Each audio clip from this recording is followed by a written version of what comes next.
দুবরাজপুর কাণ্ডে রাজনৈতিক চাপানুতোর অব্যাহত।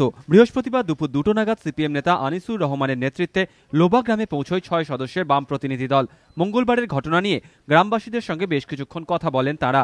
দুবরাজপুর কাণ্ড প্রসঙ্গে বুধবারই মুখ্যমন্ত্রী মহাকরণে দাঁড়িয়ে অভিযোগ করেন গ্রামবাসীদের খেপিয়েছে বহিরাগতরা। তবে সেই অভিযোগ খারিজ করে এদিন আনিসুর বলেন, গ্রামবাসীরা তাদের জানিয়েছেন সেদিন গ্রামে ছিল না কোনো বহিরাগত, গুলি চালিয়েছে পুলিশই।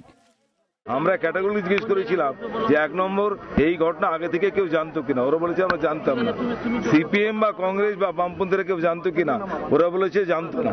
বাইরের কোনো লোক এখানে এসেছিল কিনা, ওরা প্রত্যেকে বলেছে কেউ আসেনি। আমরা জিজ্ঞেস করেছিলাম গুলি চলেছে কিনা, ওরা প্রত্যেকে বলেছে গুলি চলেছে।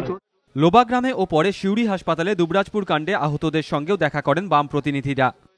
গুলি চালানো দেখেছেন তো একদম, অনেকে বলছেন নাকি মিথ্যে কথা। আমরা সব যা মিলেই তো গেছি সব ভোরবেলা।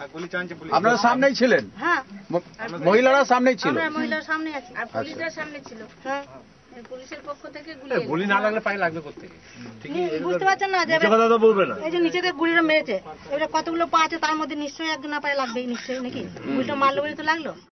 পাশাপাশি দুবরাজপুর কাণ্ডে শিল্পমন্ত্রী যে সিপিএমের যোগের অভিযোগ তুলেছেন, এদিন তারও পাল্টা জবাব দিয়েছেন আনিসুর। কটাক্ষ করে বলেছেন, পার্থর বিরুদ্ধে চক্রান্তের অভিযোগ তুলেছেন গ্রামবাসীরা, ভয়ে গ্রামে যাননি শিল্পমন্ত্রী।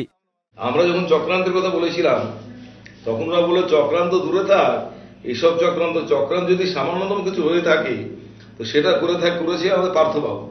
আমরা বলিনি, কিন্তু লোকের বক্তব্য হচ্ছে যে পার্থবাবু ওই মালিকের চাপে পড়ে বা মালিকের অনুরোধে সে পুলিশকে চাপ দিয়েছিল পেলোডার উদ্ধার করতে হবে।